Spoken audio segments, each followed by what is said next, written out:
And I saw this lady when we took a break. She got up to come towards the stage, and I was like, "The Lord has really done it." She's gonna share this thing about how the Lord really just moved her. She goes, "Sir," I'm like, "Yes, ma'am. I'm ready to hear what the Lord did." Okay, so we are celebrating our 20th birthday at Joy FM. And Incredible. So you, at 20 years old, who would it have been that you were listening to at that time? You know what? At that time, and I don't mean to make this sound like super, super spiritual, but I just really went through a really special time with the Lord around that season. Mm-hmm. And man, there were these worship. Oh, I'm gonna watch out. We're gonna go 20 years old Do right it. now. Go deep. CDs. There, Yes. we weren't downloading anything right then. And man, from the Vineyard worship, and I'm telling you, they had a series of CDs called "Touching the Father's Heart."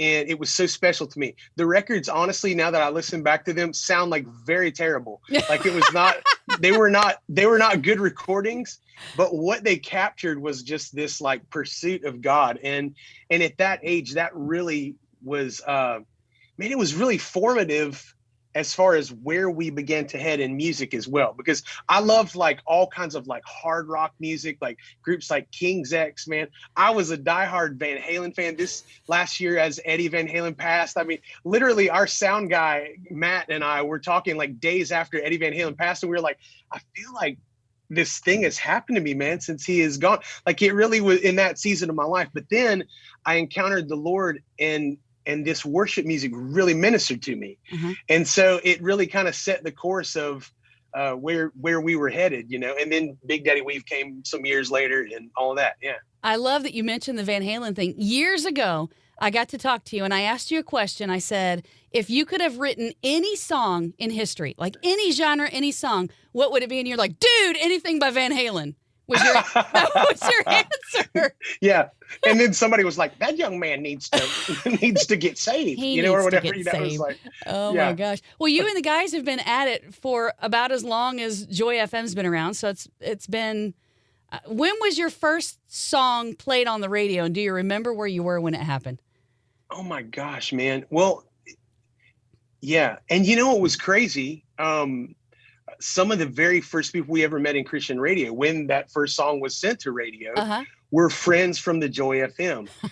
Miss Sandy from Joy FM. I mean, that is one of my earliest acquaintances in Christian radio. Did you know that? I was like, and so such a bright spot in my memory. And then there are these like just kind of markers through the years that have really, man, you guys have really been a blessing to the guys in Big Daddy Weave. And we just really have had this rapport and this kind of connection. And the listeners have just been incredible, man, over the years, running into people. And not only, when we're close by, but spread out everywhere. Yeah. Hey, man, we listen to Joy. It's like, and so it's been an awesome journey. Our first song probably came out, I would say probably late 2001, 2002, maybe. It was a song called In Christ. And in Christ, I can do all things. Yeah. We play it. Nobody even knows it now. Yes, we do. It's like, we remember that one. It's that long ago. It's that long ago we played it. It's like, hey, what's that new song that you played? I'm like, that 20-year-old new song? I was like, they have no idea. It's like the turnover rate is big for Big Daddy Weave or whatever. It's like, so there's. That's awesome. That is awesome. Whenever you guys go on there, you're talking about your shows. I know it's been a while since we've been able to. Yeah. Remember back when we used to play shows? That was a little while ago. Back when we listened to CDs and actually had concerts. Tell me something, because, being on the road 20 years with the same guys, right? Mm-hmm. Tell me something that happened maybe during a show or that comes to memory that would be viral on TikTok right now if it happened now. Oh my gosh, man. That's all. I always say, just give us a second, because probably the most embarrassing thing, man, the worst thing ever when you're up in front of people, whether you're a public speaker, you're a musician, whatever, is to realize that your zipper is open, man, or whatever, and you're up there like pouring out your heart. And like, we're super passionate about getting kids sponsored, from different countries that are hurting. And I remember one night I was just pouring it out, Lord, man, these kids are just hurting and they need help. And I saw this lady when we took a break, she got up to come towards the stage, and I was like, the Lord has really done it. She's going to share this thing about how the Lord really just moved her, and she's going to sponsor a child. She goes, sir, I'm like, yes, ma'am. I'm ready to hear what the Lord did. She goes, your zipper has been open the whole time. And I was like, oh my gosh. And it's like, it's just no good. Instant like humility though, oh my God. The other thing though, this is like, there's a hidden life that is going on stage when people are watching these concerts. They have no idea. So, I mean, we've got this whole subculture of people that we've brought with us, our crew and everybody. And the crew sees the show every night. And so they're probably bored to death, quickly. Right. And so they found these bags of giant rubber bands at one point. And between the band and the crew, there became this like ongoing like battle, with rubber bands. And so we would be singing and playing, and I'd be trying to focus, and I'd just see like just go flying across. Nobody else even noticed, man, but it like grazed my nose as it went by. And it's somebody side stage like shooting rubber bands, and then you see Jeremy, our guitar player, like fire one back at some point. I'm like, dude, we're all like 8-year-olds up there. We're all like these 40-year-old 8-year-olds now or whatever. You got to do stuff like that to keep it fresh though, right? Yeah. If that's what fresh is, man. I don't know. It's not good, and it's very distracting to me. I'm like super ADD, squirrel. So it's like, yeah. Is that why you started the new podcast? Of course, we all stalk you on social media and stuff, and so you've started this new podcast in pursuit. Yes. Is it because you have to have some? Do you miss being on the road that much that you have to go on the road by yourself? What's the deal? Well, we had some friends have the idea for it. And so I was like, well, I mean, I guess I would try podcasting. I don't really know how to do it, to tell you the truth. I do listen to a handful of podcasts that really bless me. I'm like, I don't know if I have anything life-changing to say, but I do realize that I'm very imperfect, and we're in pursuit of somebody who is perfect. We're in pursuit of Jesus. And I have lots of friends that I've met over the years. I just thought, what if we share some of their stories, and then we use that as like jumping off into talking about something that matters in our life with Jesus. And it is super organic. When I say organic, I mean, it is so ADD, you know what I mean? It's everywhere. So we try not to set the bar too high. We like share some of your story, and then let's just talk about something that relates to your story in our life in Jesus. And I don't know if anybody else likes it or not, but I have enjoyed the heck out of it, because like the very first one is one of my best friends in the world. And just to sit and to reminisce of times that we'd had, and then go, well, what's it like to be a friend? Jesus invites us to be friends with him, the God of the universe. That's crazy, right? And then just having these just real talks, with real people. Most of the people, maybe you never heard of them ever, but I have, and they've meant so much to my life. And I love sharing that with people. So the premise is you hop in an RV and you go to this. So instead of bringing people to your studio where you have this big, right? You actually just get in an RV and go with them. I should come do this there with you instead. You are the professionals. You know what I mean? You should come here and celebrate the 20th birthday with us.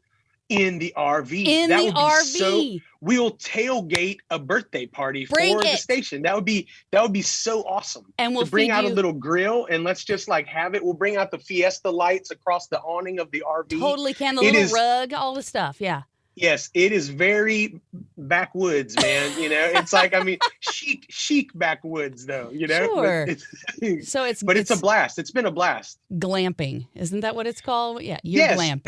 And the idea for this past season has been like, well, you need to stay at home. I'm like, well, what if your home can go with you?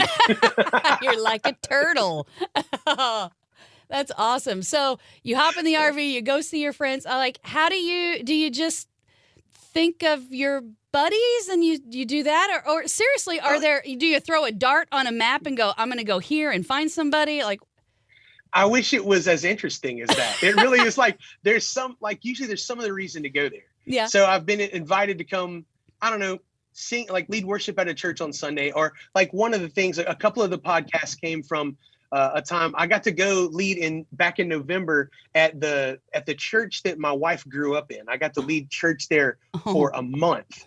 And so she got to be there and be with all her sisters and her other family. And it was so awesome. But then I'm like, oh my gosh, there are these friends, or you'll find somebody that you don't know and be like, I can't even believe like I just met you. Will you just sit and talk about stuff in a room with me? It's kind of weird, but but it's it's how it happens. And it's been so much fun for the last, I don't know, I guess since 2015. We bought an RV, and at first we were trying to do, we talked to Mama Smallbone. So, Joel and Luke's mom, and they had been following the buses with the boys, like, in an RV. And so we kind of picked their brain about what to get and all that stuff. And so we found this little Class C RV. We were going to follow the buses with Big Daddy Weave. It is not fun to sleep in an RV while it's moving. That is not like a tour bus, by the way. But so when we stopped kind of following the bus, we're like, dude, we just love traveling in this thing and going and seeing things, and Disney World or wherever you go, and it's been so much fun. And my kids have seen so much of the country because of traveling together. It's really neat. That is so awesome. Yeah, bring them here. We'll celebrate the 20th birthday. We'll feed you some toasted Rav, the St. Louis thing. On. We'll feed you the gooey butter cake. All the things that are here in St. Louis. No, that's so cool. That is so cool. Well, love the podcast. I think it's fun. And I don't listen to, I'm like you, I don't listen to a whole ton of podcasts and things because I don't feel like, I have kids. I don't have time. I know, right? And that's I hear exactly enough words as the day goes on. Kids have words. You're responsible for delivering enough words. You're like, I don't want words anymore, right? It's like, yeah. One last question for you. So back to our 20-year-old selves, because, we've been around for a while. Like I would tell my 20-year-old self, cut your hair short. Nobody died. Just cut it off, right? Because I was so worried about it back then. Like, what would you tell your 20-year-old self that you know now? Man. When you say about like not worrying about it, I think there's so many of those things. Like the question of like, well, will anybody ever love me enough that I'll get married? That kind of stuff. Yeah. Those sort of things. I've dealt with so much insecurity in my life, and had I known how well the Lord provides everything, man, that would have saved me a lot of restless nights. And I would say that to my entire life. And I feel like I say, this is my life first. And it's not one that I feel like, because I can check this off the list because I do this perfectly. That's not it at all. In fact, it's the thing that punches me in the face like every day. Proverbs 3:5-6, trust in the Lord with all your heart. Don't lean on your own understanding. You know what I mean? Mm-hmm. Know him in all your ways. Acknowledge him in all your ways. And he will make your path straight. You know what the thing is about making your path straight is you got to have a crooked path to straighten out if you're going to, you know what I mean? It's like he already knows. Like he knows. Jeremy, come on, Jeremy Camp, and he already knows. And that's the God that he is. He's the straightener of paths. That's what I would tell myself at 20 years old. Don't just quote this. Like ingest this, like believe this, and let this be the way that you live, That's good. Thank you, Mike, for hanging out with us for a little while. Oh, it's always an honor. Thank you so much for letting me do this. And sometimes we're gonna bring the RV through there. And please. And find you guys. That'd be so much fun. Please, it's gonna be good.